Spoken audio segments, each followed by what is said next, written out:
Hello, and welcome to...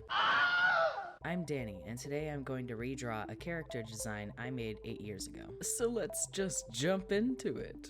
So right off the bat, I'm noticing some things I would change in my execution here. For one, you wouldn't keep these orange lines in the background I used to keep the size of the lion consistent, which, if you look at the placement of the chin and the length of the arms, I didn't really do that good of a job in the first place. Usually these bars, when you draw them, are a lot thinner.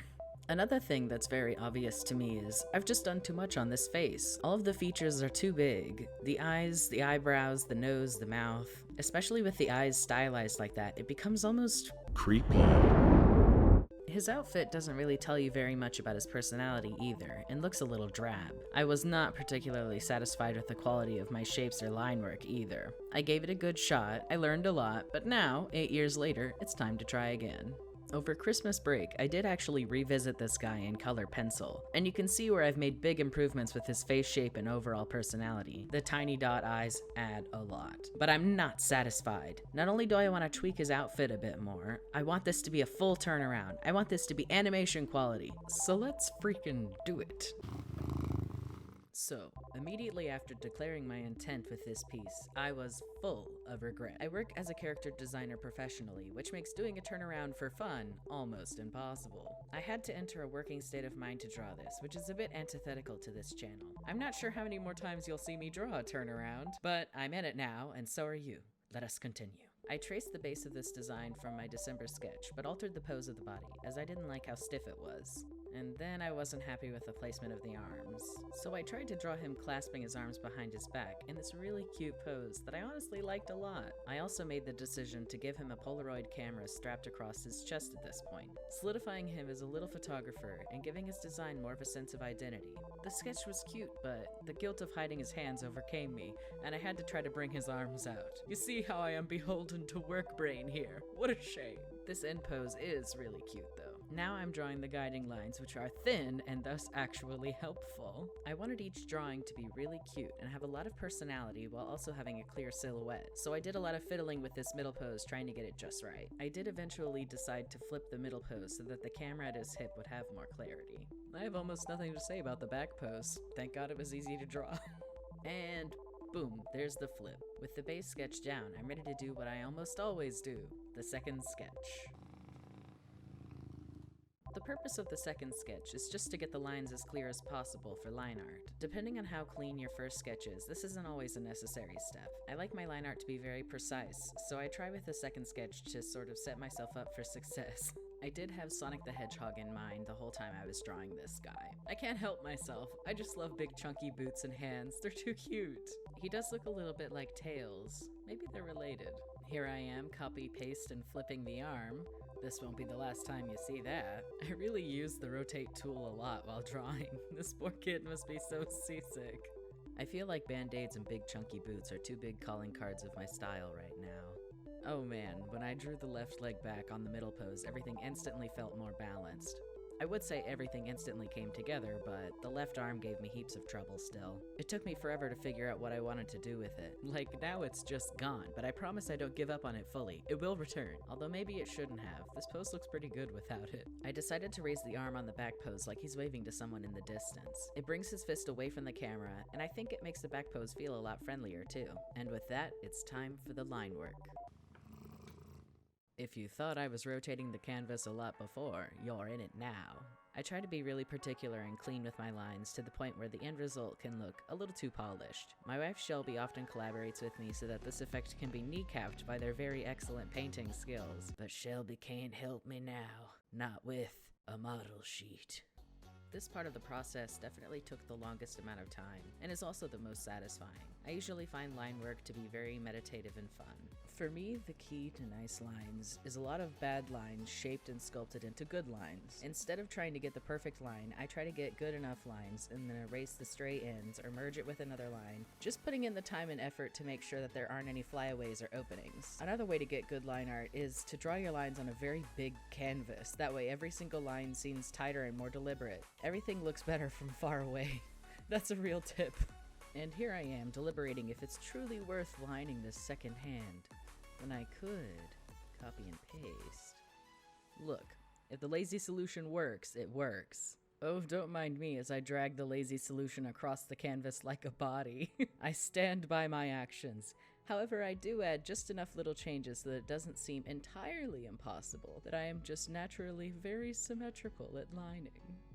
I definitely think that this lion boy is a boy, so why he has a luxurious mane is pretty pressing. Maybe he prematurely grew it. I know that on occasion lionesses can grow manes, so perhaps that's just likely enough to avoid questioning. Once more, I have gotten this far into a video without having named the character I am drawing. I really don't know what his name should be. I thought perhaps maybe a play on lion, like Lionel or Linus, but that sounds a bit too nerdy. He's a really sunshiny kid with a passion for snapping nature shots, and not every name needs to be a pun, as much as it pains me to say. So yeah, I don't know. Sound off in the comments below what you think his name should be. Oh, here's a good example of me merging two lines to make one nice line. Wow, look at me go, doing surgery on a line. Incredible. My friends, I must be honest with you. I've said just about everything under the sun to be said about these lines, and yet there's still a lot of footage to go through. Perhaps you will enjoy watching it sans commentary set to some ragtime music. I'll return shortly when I have something to say. I'm leaving now. I'm going. Goodbye. Take her away, boys.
Ooh, are we done? Ooh, we're done.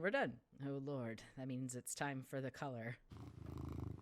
I really just did not know what to do for the color, as evidenced by the fact that I'm just opening up the color picker and dragging around in a blind panic. My game plan for this process was balance the red mane on top with the red shoes on bottom, and green is a complementary color to red, so use some green, but faded because the red is bold, and maybe add some light blue to fill in the gaps because yellow and blue are complementary colors as well. And that's just about as hard as I can think when it comes to color. The whole time I was working on this, I was thinking, I cannot wait for Shelby to fix this mess, which brings us to the next step, consulting the color expert.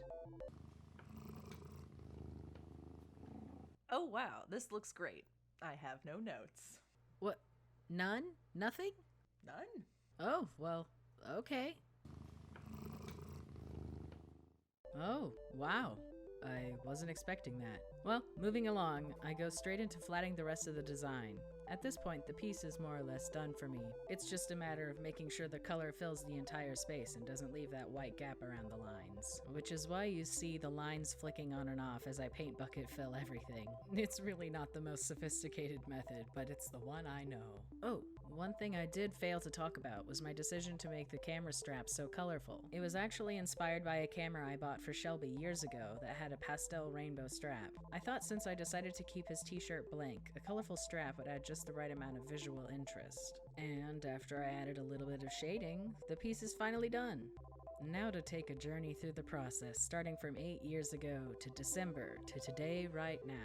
Let me know what you think of the finished result, and what you think this little lion boy's name should be. Thanks for sticking with me through this journey, and be sure to like, comment, and subscribe, or ashes, ashes, we all fall down. Bye!